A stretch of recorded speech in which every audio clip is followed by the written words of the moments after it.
Movie world 11 को like और subscribe करें। सब्सक्राइब कर लो।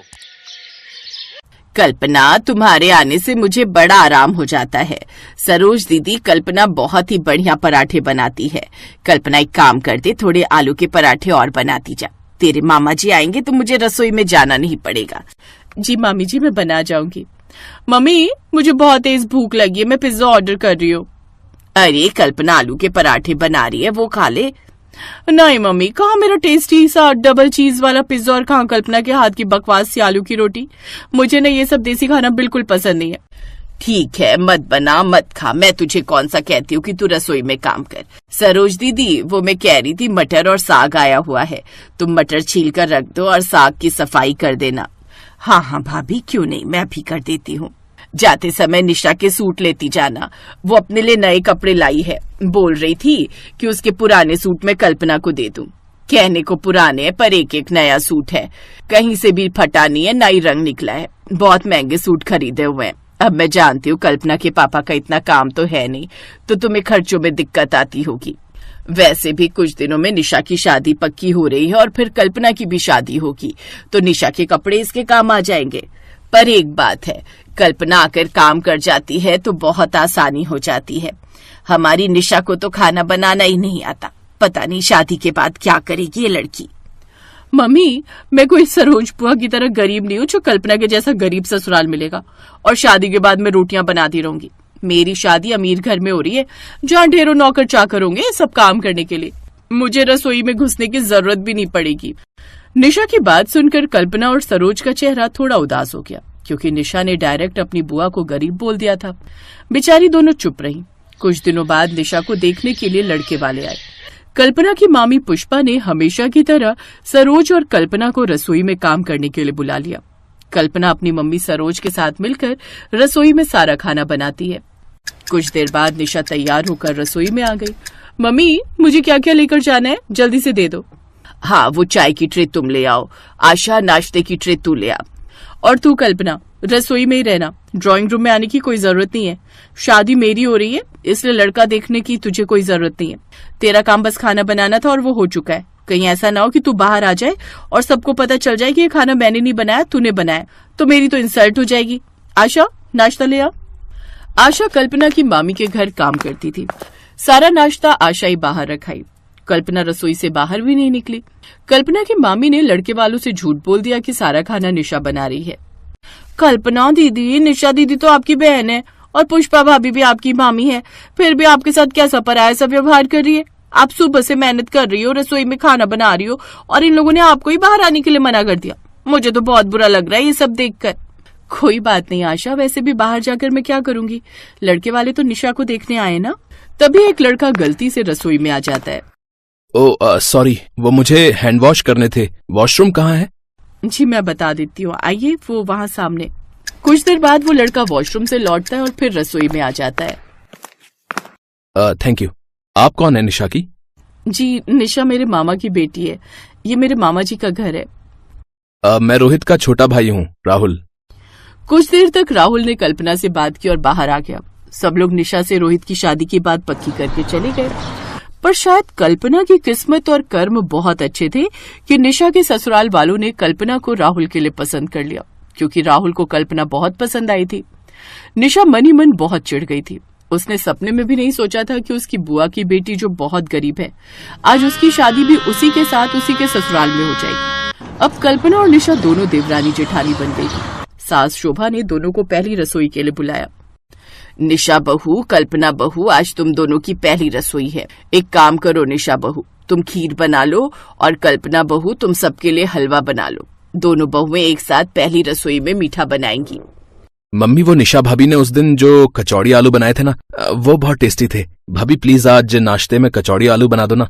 राहुल सही कह रहा है बहू, कचौड़ी आलू और बाकी नाश्ता उस दिन बहुत अच्छा बना था जब हम तुम्हें देखने के लिए आए थे।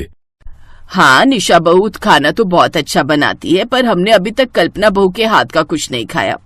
कल्पना बहू तुम हलवा बना लो और निशा सबके लिए कचौड़ी आलू और खीर बना लेगी। निशा, मेरे लिए अलग से काजू बादाम खीर में ज्यादा डाल देना, मुझे ड्राई फ्रूट्स बहुत ज्यादा पसंद है। सबकी बातें सुनकर निशा थोड़ा सा घबरा गई, क्योंकि उसे तो खाना बनाना आता ही नहीं था। अब वो सबसे क्या कहती। निशा ने अपनी मम्मी को फोन मिलाया और सारी बात बताई। अरे तू घबरा क्यों रही है, कल्पना को बोल दे, वो सारा खाना तैयार कर देगी। बस तू सबसे कह देना कि मैंने बनाया है। हाँ ये आइडिया तो अच्छा है मम्मी, पर बाद में कैसे करूंगी, अभी तो मैं कल्पना को। तभी कल्पना ने निशा के कंधे पर हाथ रखा और बोली, निशा टेंशन मत लो, जैसे मैं शादी से पहले मामी जी की मदद करती थी आज तुम्हारी भी मदद करूंगी। कचौड़ी आलू और खीर मैं बना दूंगी, तुम सबको खिला देना। निशा की मामी दूसरी तरफ फोन पर सारी बात सुन रही थी। निशा ने फोन रख दिया और कल्पना सारा खाना बनाने लगी। कुछ देर बाद सारा खाना बनकर तैयार हो गया। निशा कचौड़ी आलू और खीर लेकर आ गई और कल्पना हलवा लेकर आई। सबने खाने की बहुत तारीफ की, पर निशा सबकी बातें सुनकर हैरान रह गई। कल्पना बहू, कचौड़ी आलू खीर हलवा सब कुछ बहुत अच्छा बना है। सचमुच तुम्हारे हाथों में तो अन्नपूर्णा माता का वास है। तुम खाना बहुत बढ़िया बनाती हो, सब कुछ परफेक्ट स्वाद वाला है। पर कचौड़ी आलू और खीर तो कल्पना ने बनाया है। हम जानते हैं बहू, तुम्हें खाना बनाना नहीं आता, तुम्हें केवल अपनी प्रशंसा बटोरनी आती है। हमें राहुल ने पहले ही सब कुछ बता दिया था। राहुल जानता था कि जब हम तुम्हें देखने आए थे तब सारा खाना कल्पना बना रही थी। राहुल ने रसोई में उस दिन तुम्हारी और कल्पना की सारी बातें सुन ली थी। कल्पना ने तुम्हें एक शब्द पलट कर नहीं बोला था। उसकी यही अच्छाई राहुल को पसंद आई और उसने घर आकर हमसे बात की। निशा, अभी भी समय है, कल्पना से प्रेम से रहो। रिश्तों में प्यार होना बहुत जरूरी है। कल्पना देखो तुम्हारे लिए कितना अच्छा सोचती है और तुम हो कि उसकी अच्छाई का फायदा उठाती हो।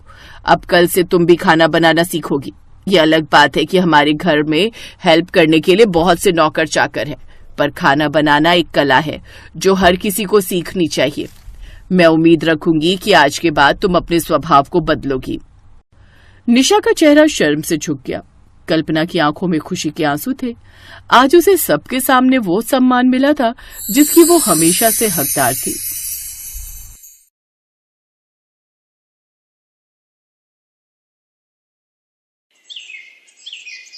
पायल और अनुष्का दोनों बहनें थीं।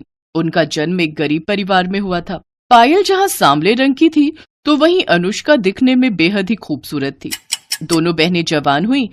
अनुष्का तेज तर्रार, मॉडर्न और सुंदर लड़की थी, इसलिए अमीर घर के लड़के ने उसे पसंद कर लिया। तो वहीं पायल की शादी एक गरीब परिवार में हो गई। पायल ढेरों अरमान मन में संजोए अपने ससुराल आई, लेकिन ईंट गारे से बना ढांचा ही अब उसका घर था। ये देख उसकी आंखें भर आईं, लेकिन इसी को अपनी किस्मत मानकर उसने चुपचाप स्वीकार कर लिया। उधर अनुष्का अपने बड़े अमीर ससुराल में आकर बहुत खुश थी। एक रोज जब पायल बाजार में सब्जी लेने पैदल जा रही थी तो अचानक गाड़ी में जाती हुई उसकी बहन अनुष्का की नजर उस पर गई। वो गाड़ी से उतरकर बोली, अरे दीदी, आप कहाँ जा रही हो? सब्जी लेने आई थी अनुष्का। खैर ये बता तू कैसी है और यहाँ कैसे? मैं भी ठीक हूँ। वो जो राधा कृष्ण मंदिर के सामने वाली कोठी है ना, वो विनय ने खरीद ली है। अब हम यहीं शिफ्ट हो गए और अभी मैं विनय के साथ मूवी जा रही थी तो आप पर नजर गई, तो सोचा आपसे मिल लूं। वो क्या है ना, हम अमीर लोगों के पास ये सब सब्जी वब्जी लेने का टाइम ही नहीं होता ना। ये काम तो मेरे घर के नौकर करते हैं। मैं तो बहुत मजे में हूँ। अच्छा मैं चलती हूँ, मुझे लेट हो रहा है। वैसे आप कहाँ रहती हैं? त्रिलोकपुरी गांव, वहीं बस्ती में मेरा घर है। अच्छा खैर, मैं किसी दिन फुर्सत में आपसे मिलने आऊंगी, फिर ढेर सारी बातें करेंगे। Okay bye. ये कहकर अनुष्का अपने रास्ते निकल गई। ऐसे ही समय बीत गया। एक रोज पायल अपने पति उमेश से बोली, सुनिए जी, अपने घर में ना प्लास्टर करवा लो, दीवार की दरारों से मच्छर घुस आते हैं। बस कुछ दिन और गुजारा कर लो। अब रिक्शा चलाने के साथ साथ पढ़ाई भी कर रहा हूँ। भगवान ने चाहा तो जल्दी अच्छी नौकरी भी मिल जाएगी। ऐसे ही समय बीता। एक रोज अनुष्का पायल के घर आई।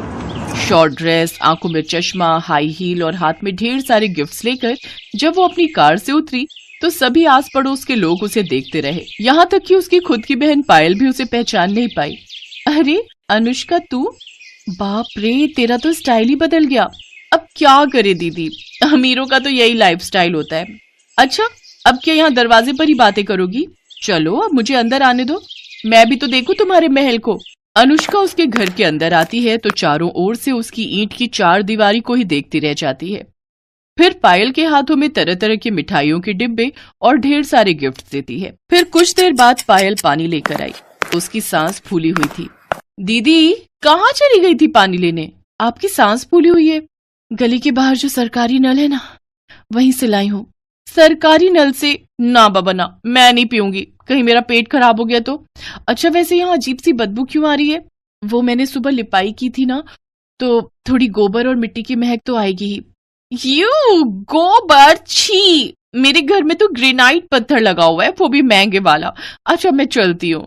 अनुष्का, तू पहली बार अपनी बहन के ससुराल आई है, चाय तो पी कर जा। चाय? अब इस गोबर वाले घर में कुछ भी पीने की इच्छा नहीं हो रही। नहीं नहीं, रहने दो दीदी, मैंने चाय पीना छोड़ दिया। अब तो मैं सिर्फ केसर पिस्ते वाले दूध ही पीती हूँ। अच्छा मैं आपको ना, मेरे यहाँ संडे पार्टी भी है, उसका इनविटेशन देने आई थी, आपको आना है। ओके, इसी बहाने आप मेरा ससुराल भी देख लोगी। ये कहकर अनुष्का वहां से चली जाती है। उसके जाने के बाद पायल वो डब्बे खोलती है तो उसमें बहुत सारा खाने का सामान था। अब वो परेशान थी कि जब वो अनुष्का के घर जाएगी तो क्या लेकर जाएगी। शाम को उमेश घर आया तो वो बोला, पायल, अमीरों और गरीबों के लाइफस्टाइल में बहुत फर्क होता है, और वो अमीर हैं और हम गरीब, उनके जैसी हैसियत नहीं है हमारी। ऐसे ही दिन बीत गए। पायल को चिंता सताने लगी कि वो अनुष्का के यहाँ क्या लेकर जाएगी। फिर उसे ख्याल आया कि अनुष्का को उसके हाथ के आटे के लड्डू बेहद पसंद है। वो जल्दी से आटे के लड्डू बना लेती है और फिर अगले दिन उन्हें लेकर अनुष्का के घर पहुंच जाती है, जहां वो देखती है कि अनुष्का अपने शीश महल जैसे घर में आराम से बड़े से सोफे पर बैठी है। उसकी ठाट बाट देखकर पायल हैरान रह गई। पायल ने अनुष्का को पुकारा। अनुष्का ने उसकी ओर देखा तो वो गुस्से से भड़क गई। ओफो दीदी, मैं जानती हूँ कि तुम गरीब हो, लेकिन कम से कम तुम्हें इतना तो पता होना चाहिए कि अमीर लोगों के घर कैसे बनकर जाना चाहिए। अरे कम से कम एक जोड़ी नए कपड़े ही खरीद लेती। तुमसे अच्छी तो हमारी एक काम वाली लग रही है। तभी वहाँ अनुष्का के ससुराल वाले भी आ गए। अनुष्का, मैं तुम्हारे लिए अपने हाथों से आटे के लड्डू बनाकर लेकर आई थी। पहले बात अलग थी दीदी, अब मैं अमीर खानदान में आ गई हूँ। जाओ यहाँ से। अब मेरे यहाँ तभी आना जब तुम्हारा ये गरीबी वाला लाइफस्टाइल बदल जाए। बहू, क्या जरूरत थी गरीब लोगों को पार्टी में बुलाने की? अनुष्का, तुम तो इनके यहाँ कितना कुछ लेकर गई थी और ये बेकार से लड्डू लेकर आई हैं। अपनी बेइज्जती देखकर पायल रोते हुए वहां से चली जाती है। ऐसे ही 3 साल बीत गए। दोनों बहनों की डिलीवरी होने वाली थी। पायल को उमेश जल्दी से पास के सरकारी अस्पताल में ले जाता है, तो वहीं दूसरी तरफ अनुष्का को विनय एक महंगे प्राइवेट अस्पताल में ले जाने लगता है। लेकिन प्राइवेट अस्पताल थोड़ा दूर होता है और वो वहां तक नहीं जा पाते, इसलिए वो भी अपनी पत्नी को सरकारी अस्पताल में ही ले जाता है। कुछ देर बाद डॉक्टर पायल से कहते हैं, मुबारक हो, आपको 2 जुड़वा बेटे हुए हैं। ये सुनकर पायल और उमेश बहुत खुश हुए, लेकिन तभी दूसरे कमरे से किसी के रोने की आवाज आई। पायल ने पर्दा हटाकर देखा तो सामने बिस्तर पर अनुष्का बेहोश थी और विनय और उसकी माँ आपस में बातें कर रहे थे। माँ, जब अनुष्का होश में आएगी और अपने बच्चे के बारे में पूछेगी तो मैं उसे क्या कहूंगा कि तुम्हारा बेटा मरा हुआ पैदा हुआ है और अब वो कभी माँ नहीं बन सकती? नहीं बेटा, अगर ऐसा हुआ तो वो सदमे में भी जा सकती है या हमेशा हमेशा के लिए कहीं कोमा में ना चली जाए, इसीलिए डॉक्टर ने उसे कुछ भी बताने से मना किया है। नहीं माँ, मैं अनुष्का को नहीं खोना चाहता। उनकी बातें सुनकर पायल और उमेश ने एक दूसरे की तरफ देखा, फिर एक फैसला लिया। पायल ने अपना एक बेटा गोद में लिया और विनय से जाकर कहने लगी, विनय, मैं भी अपनी बहन को नहीं खोना चाहती। हमने आप दोनों की सारी बातें सुन ली। मैंने जुड़वा बेटों को जन्म दिया है, इसलिए मेरा एक बेटा तुम रख लो और अनुष्का को यही कहना कि ये उसी का बेटा है। मैं गरीब जरूर हूं, लेकिन दुख तो सबका बराबर ही होता है ना। मेरे बेटे की परवरिश करते समय उसे गरीब और अमीर दोनों के बारे में बताना, ताकि वो गरीबों का दुख भी समझ सके। अनुष्का होश में आ चुकी थी, उसने उनकी सारी बातें सुन ली थी। वो हाथ जोड़कर पायल के सामने रोते हुए कहने लगी, मुझे माफ कर दो दीदी, मैंने आपको कितना भला बुरा कहा। शायद उसी की सजा मुझे मिली है जो भगवान ने मेरा बच्चा छीन लिया, साथ ही हमेशा के लिए मां बनने के सुख से भी वंचित कर दिया। दीदी, आपके बेटे को अपना बेटा समझकर पालूंगी, शायद इससे मेरे सारे पाप धुल जाए। मेरा नहीं बहन, तेरा बेटा, आज से ही तेरा बेटा है। दोनों बहनें रोते हुए एक दूसरे के गले लग गई। आज माँ की ममता ने अमीरी गरीबी के सारे फासले मिटा दिए।